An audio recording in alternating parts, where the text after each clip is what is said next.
Hello and welcome back to the Mystery Room. I'm Shannon. And I'm Abby. And this is episode 9. It's gone so quick, hasn't it? I know, this is crazy. I know. Do you want to get started on our week? No, we'll talk about the vino first. Oh yes, because we actually forgot to do forgot that. last time. We just throw it in at the end. We've got a red this week. It's Syra. Made Shannon try it because she doesn't usually like a red. It's the only wine we have in the house, so I'm just going to drink it. We need to make more of a conscious effort to go out and... We should get a box. Try box wine. Do you know what? I actually saw something. I saw something advertised where you pay... I think it's like... I can't remember how much it is a month actually. But you get 6 bottles of wine delivered. You can choose like every month or every 2 months. I think we should like every 2... Actually, no, every 2 months because... I think every 2 months. We're not that much... We don't drink that much wine. No. We don't drink that much. Stop. Well, no. Well. Yeah, let's do it. But I still want to try box wine. Oh, is that what you meant when you said box wine? Yeah, not like... I thought you meant subscription. No, I meant like a box of wine that you get from the shop. But here I am. I didn't. You know what? I didn't click either. I just thought we were changing the topic of getting wine delivered. Okay, so sorry, Abby meant sophisticated, get wine delivered, and I meant boxed. I meant box wine that you used to get when you're like 16 years old. You get a lot out of a box wine. We should try it. We should try a box wine.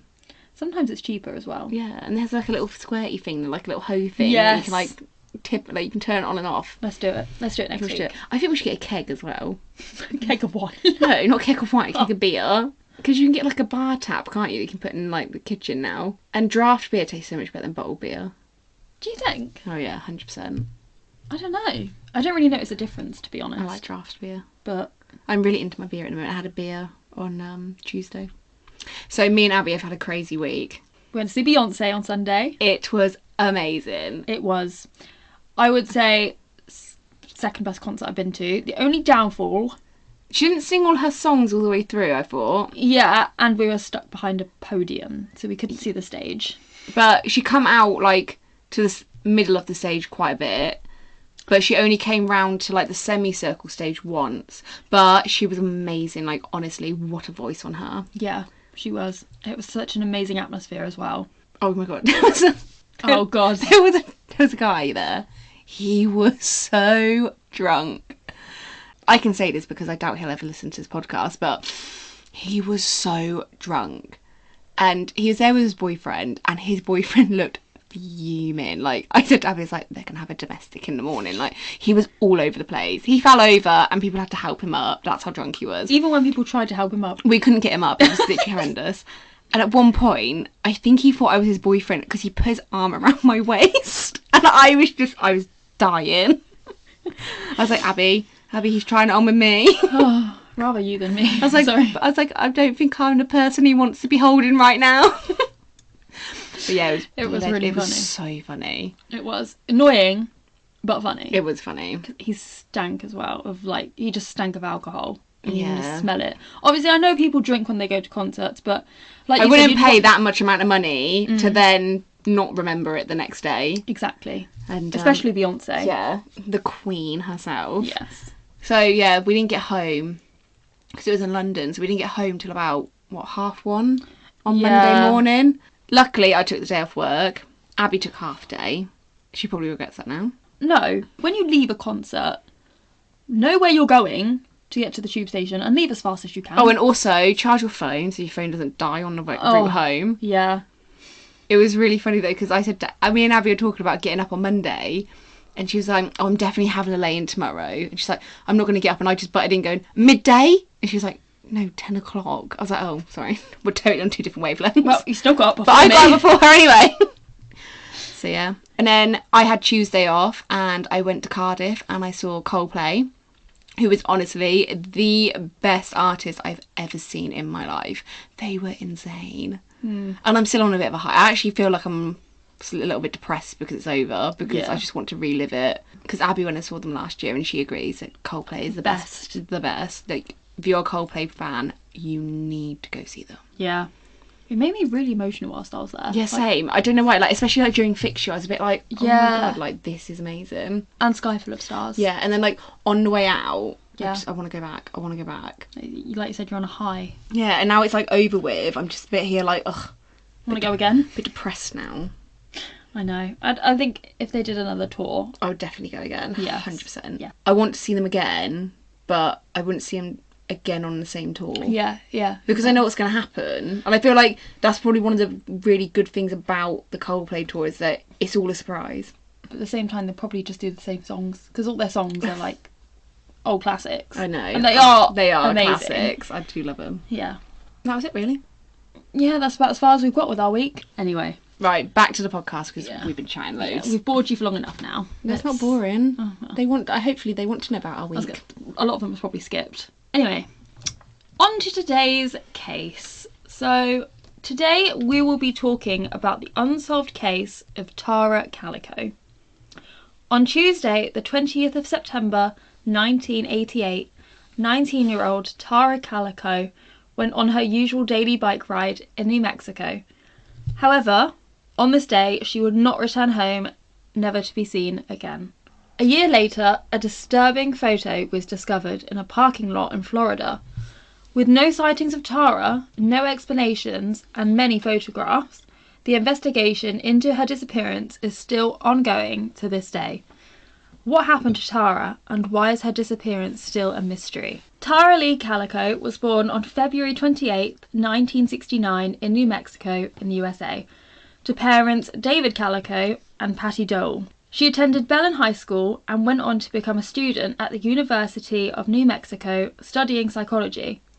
She was loved by so many of her peers, and she was said to have been an independent, athletic and outgoing individual. And growing up, she loved to explore the outdoors with her siblings, Michelle Dole and Chris Calico. So, to make it clear, Patty Dole remarried to Tara's stepfather, which I will go on to talk about, and Michelle Dole is a half-sister, and Chris Calico is her full brother. So, just to clear that up, in case anyone was wondering. During her childhood, her mum and dad sadly divorced. Tara stayed with her mum Patty, who then remarried to John Dole. This then led to them all relocating to Belen, which is known to be a small, quaint town where, quote, everyone knows everyone. I feel like we live in one of those towns. But then everyone knows everyone? What, in Grove? Yeah, but, like, obviously we live in a bit of a weird... We don't know anyone. Yeah, because we're in a new area. I do think, though, people speak to us because we have dogs. That's true. Like, I feel like if you're a dog owner, people just automatically think you're approachable. Can I ask, right, when you take the dogs for a walk and... I say hello to everyone. Yeah, well, what I'm going to say, when you see someone else and our dogs start playing with their dog, do you just stand there really awkwardly? Sometimes. I do. It depends. Like, sometimes I'm like, morning! Or I'm like, evening. Because I'm quite an in-your-face person. But yeah, I wouldn't sit there going, how are you today, Doris? I mean, we've been speaking to... So there's a guy down the road, he's got a pug called Frank. And we must have known him now for 3 years. Because we've been here 3 years. We have never, ever learnt his name. And we think it's gone way too far now. We can't ask. To ask him what his name is. But I think he knows our names because we've mentioned each other's names in front of him before. Yeah. So now I just call him Frank Senior. We don't know his name. No. And he's really nice. He's really friendly. He is a really nice guy. But we're in too deep now. We're in too deep now. We can't just go, I'm really sorry, mate, but what's your name? So yeah, we can't do it. And then we met him at a football match last May or this May. I can't remember. And I was going to get my boyfriend because my boyfriend had only just met him to ask him what his name was. But again, we're in too deep now. Yeah, because we couldn't find him again. Oh, it's just ridiculous. We can't do it. Yeah, I feel like everyone here knows everyone. I know a lot of people here only because I know a few people that I used to work with and stuff like that. Yeah, but we also haven't lived here for very long. True. Like you said, we've only been here for 3 years. True. So Tara was very adventurous, and as said before, she loved the outdoors. Going for bike rides was a regular activity for Tara, but sadly, this would be what led to her life being cut short. So, in the early hours of Tuesday the 20th of September 1988, oh my god, that's really sad. She must have only been like near enough 20 years old. She was 19. Oh, that's so sad. That is so sad. Calico set out on her routinely bike ride with her mum's neon pink mountain bike along New Mexico State Road 47, taking only her Walkman headphones and a cassette tape. This was a road she biked along almost every morning, sometimes with her mother. However, Patty stopped riding with Tara after getting the feeling that she'd been stalked by a motorist. This is the sad thing about taking the same route every day. It makes you an easy target to criminals who then get to know your routine. And I believe this is the case here. This is so true. Apparently, I think I learned at uni, the time of day most people get murdered is between 3 and 6 in the morning. Really? Yeah. Wow, I didn't know. I thought it would be between like 10 o'clock and 2 o'clock. No, it's like 3 in the morning, 6 in the morning, something like that. It's like really early in the morning. Is it because they know your morning routine? Yeah, like basically, because like a lot of people obviously get up, go jogging before work, or go for like exercise and stuff before work, or take the dogs out before work. That's why I get really worried. Like when I'm home alone, I walk the dogs. I don't take them on the same route every day. Yeah. That's just my paranoid brain. It's better to be safe than sorry. Yeah, thank you. Yeah. Patty advised Tara to carry some mace. Love that. Yeah. But Tara didn't want to do this. Mid-morning, Tara then asked her mother to come pick her up along the highway if she hasn't arrived home by midday, so she can go and play tennis with her boyfriend at 12:30. When Tara did not return, Patty went out to look for her. This proved to be fruitless. Patty returned home hoping that Tara would be there, but there was no sign of her. Patty called the police, and later that day officers found pieces of Tara's Walkman along with the cassette tape scattered along the side of the road. Tara and her bike were missing. Following this missing persons report, it was theorised that Tara could have run away, but apparently she would never just take off without telling her mum. I don't agree with that, because that's what I mean, like they seemed like quite a close mother-daughter relationship. Yeah. And why would she go, oh mum, I'm going to go play tennis with my boyfriend. If I'm a bit late, can you come pick me up? She wouldn't. Yeah, exactly. I'm sorry, she wouldn't. No, I know. The police put out appeal for witnesses to Tara's disappearance, but sadly no one witnessed her presumed abduction.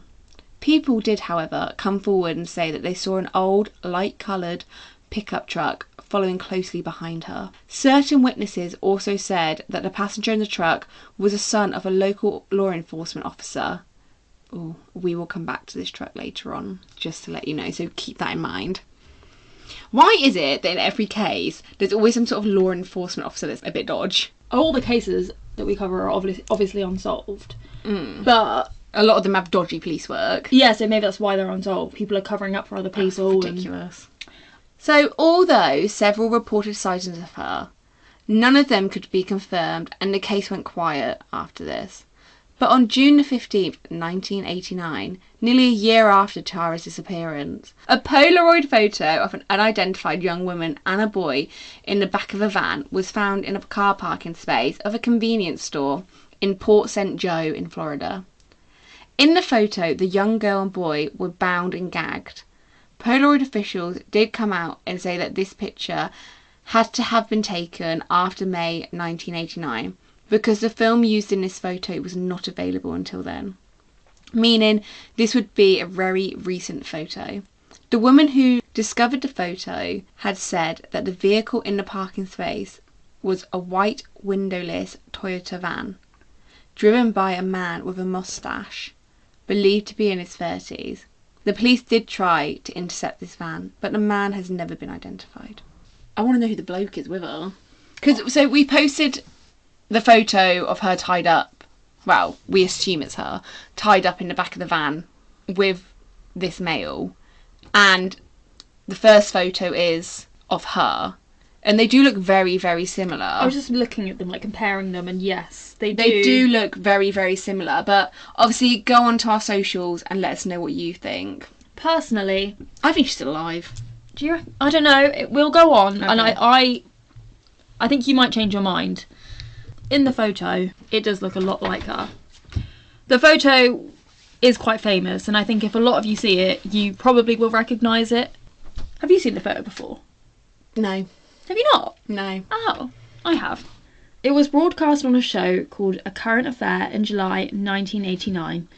This led to friends of Tara's mum, Patty, contacting her to say how much they thought that picture of the young girl resembled Calico. Relatives of a young boy named Michael Henley also saw the show and believed that he was the boy in the photo. So before we go on, I think we should go on to talk a little bit about Michael Henley. The 9-year-old vanished on April 21st, 1988, only a few months before Tara. He was on a camping trip with his dad and a family friend in New Mexico. They had been at the campsite for less than 20 minutes before Michael disappeared. As soon as his dad realised he was missing, they tried looking for him, but they found no trace. The search for Michael went on for a month, but nothing came of this. And because of the timeline of their disappearances and the similarities in appearances, it was believed that Tara and Michael were abducted by the same person. Because of this, Tara's and Michael's parents met with investigators to examine the photograph. Both sets of parents told investigators that the picture was of their children, with Tara's mother noting in the photo that Tara's favourite book, My Sweet Audrina, I'm not sure how you say it, but I'm going to go with that, was actually visible next to her. Following this, the photo was analysed by both Scotland Yard and Los Alamos National Laboratory. Scotland Yard determined that it was Tara in the photo, whereas Los Alamos concluded that it wasn't. FBI analysis actually just came back inconclusive. Can I just say, go on, Scotland Yard. A lot of these cases, like a lot of like missing people cases and stuff like that in America, Scotland Yard is usually pulled in. And I'm sorry, but Scotland Yard do a banging job. I mean, we're clearly good at what we do in the UK. That's what I mean. We are sick at solving crimes. Mm-hmm. I do have to agree with Scotland Yard, though, because usually they do come out on top. I'm not being biased either. Big up. Big up the homies. So you may have noticed that we didn't mention Michael in the identifications of the people in the photos. This is because Michael Henley's case was actually solved in June 1990, when his remains were found just a few miles from the campsite he was meant to be staying at. His cause of death was believed to be hypothermia, and foul play was ruled out. Because of this, Michael's case is not believed to be related to Tara's. For nearly 2 decades, Tara's case went cold, and in 1998 she was declared officially dead, with a judge ruling her death a homicide. I don't know how they could do that, rule it a homicide, because there is really no evidence so far to there suggest is a homicide. Yeah. Also, I do kind of agree that, like, because the guy in the photo looks too old to be, I don't know. You can't really tell his age, I'm not going to lie. But I would actually probably say that maybe he is older than 9. Yeah, I'd say he's definitely older than 9. So the Calicos moved to Florida in 2003. Tara's mum, Patty, sadly died in 2003, and her biological dad passed in 2002, both parents never finding out what happened to their daughter. So sad. I hate when cases like this happen, when the parents die and they never know what happens to the child. Ugh. That's the sad thing about doing unsolved cases, because a lot of the time it does happen. Yeah. Oh, it's horrible though. Yeah, I know.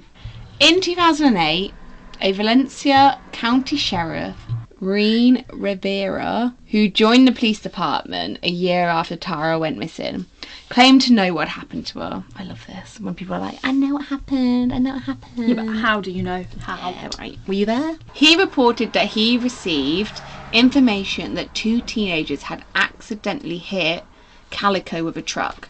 This led to them panicking, driving off with her and killing her. The boys apparently knew Tara and were driving up behind her in a truck, which led to this. He went on to say that he knew the names of those involved. Without a body, he couldn't make a case. No evidence to back this claim was ever released, and no arrests were ever made. John Dole, Tara's stepfather, came out and said that the sheriff should not have made these comments if he was not willing to go forward with any arrests, and the strong circumstantial evidence should be enough for a conviction, which is very true. It should be. I agree with that. I don't think I don't know why he came forward and said this anyway. I think he's come out thinking, yeah, I'm a unit. I know exactly what happened, bigging himself up, trying to make himself look good. But how he knows nothing. Exactly. How can you say that with nothing to show for what you've said? I feel like he's been watching way too many American sitcoms. That's like something you see in a movie where someone's cycling and, like, these lads that she went to school with are, like, chasing her and messing around. Old Reen. Sit back down, mate. Then, in 2009, 20 years after the first Polaroid was found, another photograph was found. Ooh. I know. Police Chief David Barnes received 2 letters from Albuquerque in New Mexico. Oh my god, that's High School Musical. I know, I thought of that one. Oh my god, I'm sorry. It was Troy Bolton. Tell you now. One of the letters contained a photo of a young boy with brown hair. Oddly, someone had drawn a line of black ink over the boy's mouth to look as if it was covered with tape. The second letter contained an original image of the boy, made to look like 1989 photo. At the same time these letters were sent, a psychic called the police department, informing them of dreams that she had been having about a runaway she met in California who was murdered, and that she may be buried there. No discoveries were made following this information.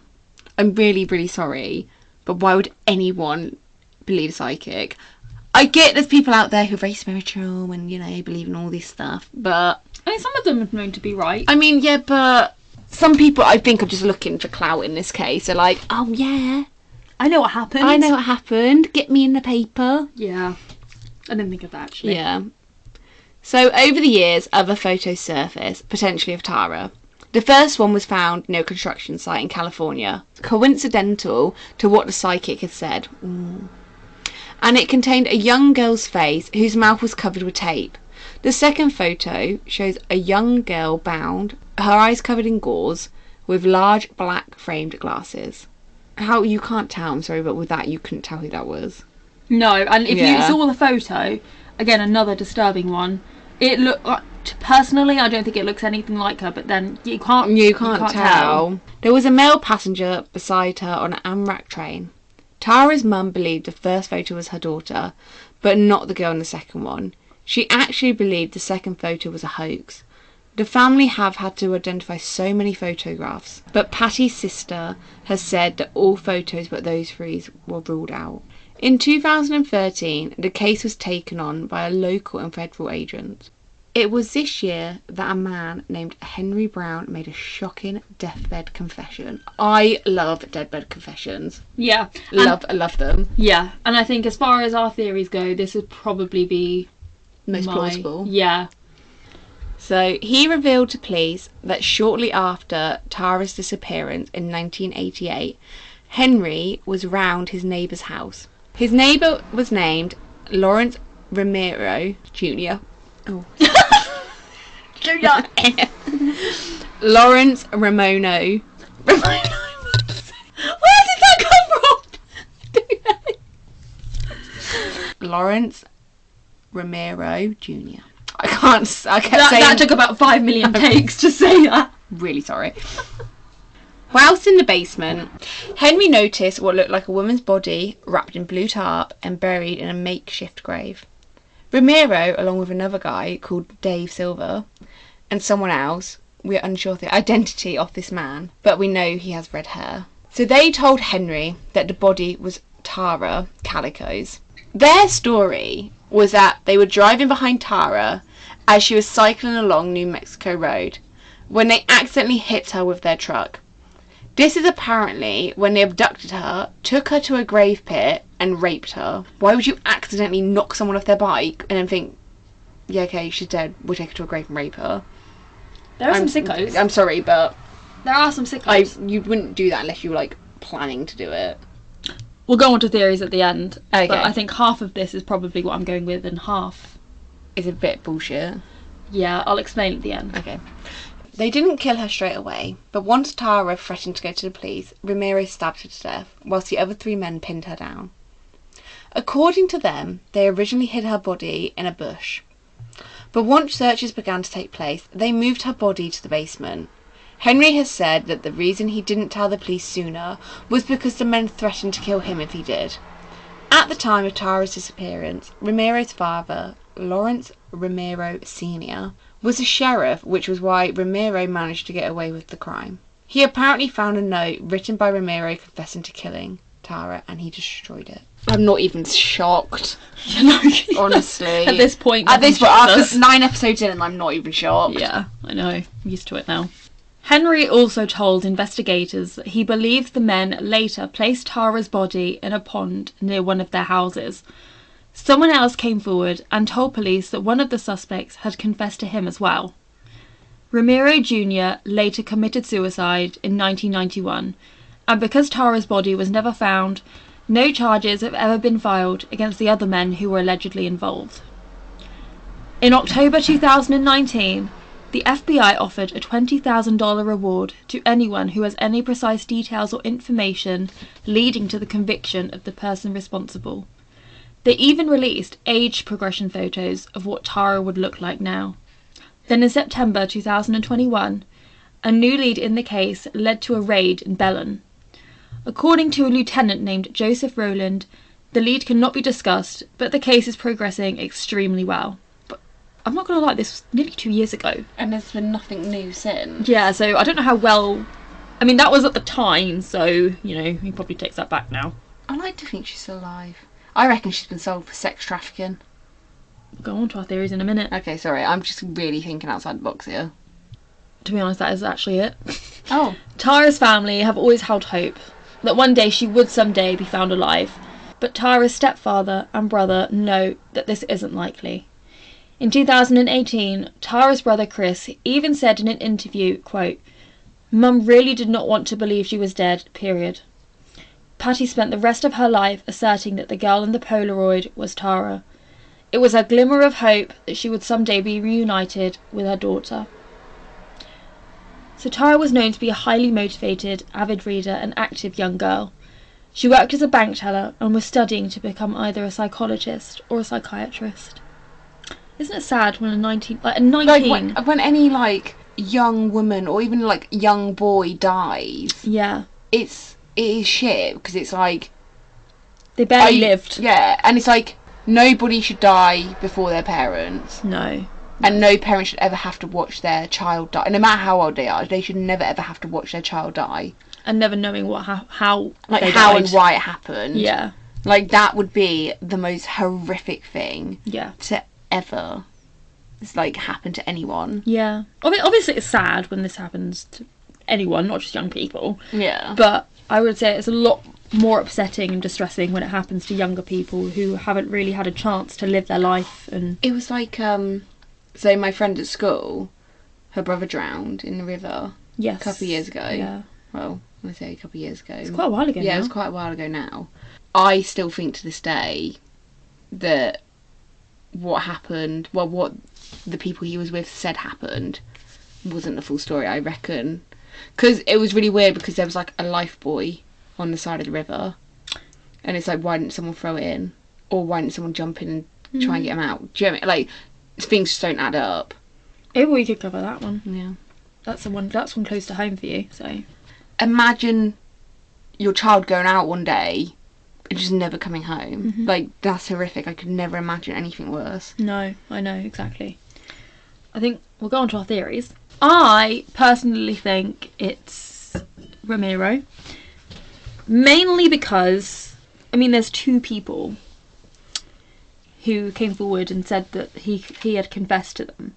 But there's no evidence, and there's nothing to suggest that's what I was just about to say. He's definitely done it. Is he just one of these people? Is he just a bit crazy and he wants to feel like he's done something with his life, which is really sick? Because there are people out there that do admit to a crime that they haven't committed because they want people to remember them. Mm-hmm.